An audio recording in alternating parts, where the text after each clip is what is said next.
In 1970, I started a long journey. It began here in London, just a few blocks away actually. I started hitchhiking to the east for India, studying Judaism, Christianity, Islam, Buddhism, and various aspects of Hinduism. It took me 6 months.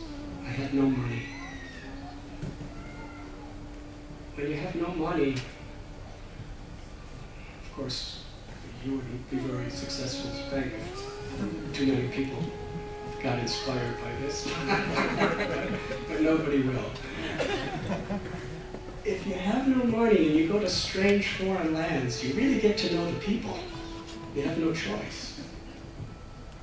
I hitchhiked through Europe and then Turkey, Iran, Afghanistan, Pakistan. It took 6 months. Now I take an airplane, on British Airways, of course, and it takes about 8 to 9 hours. What took me 6 months takes 8 to 9 hours to cover the same distance. It's not as scenic, not as enlightening, and also much safer.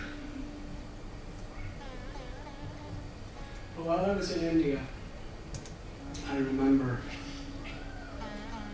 I was on the banks of the Ganges River in a place called Patna in Bihar.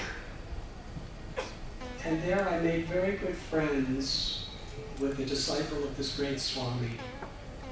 His name was Narayan Prasad.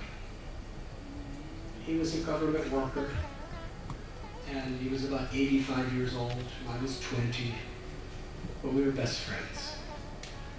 And every day he would take me to see his best friend, whose name was Mohammed, who owned the Magadha X-ray clinic.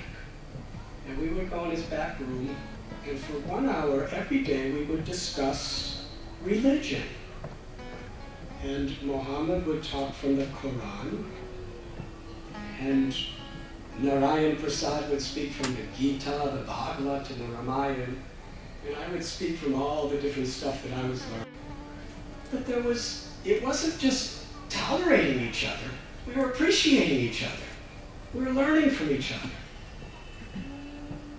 One day I said to Narayan Prasad, sitting on the bank of the river, how is it that in a country where Hindus and Muslims have so much communal conflict that you could be best friends with Muhammad? I was trying to understand. I'll never forget what he told me. May I share? He said, if a dog has a master, the dog will recognize the master in whatever way that master dresses. Whether the person's in a tuxedo, or in blue jeans, or in a dhoti. Like we see so many differences with Peter. We recognize you, even though it's very nice. Or whether he's in underpants or whether he's completely naked. The dog will recognize. If we cannot recognize our Supreme Father and Mother, if we cannot recognize our God when he comes in a different dress, in a different way, at a different time, to different people,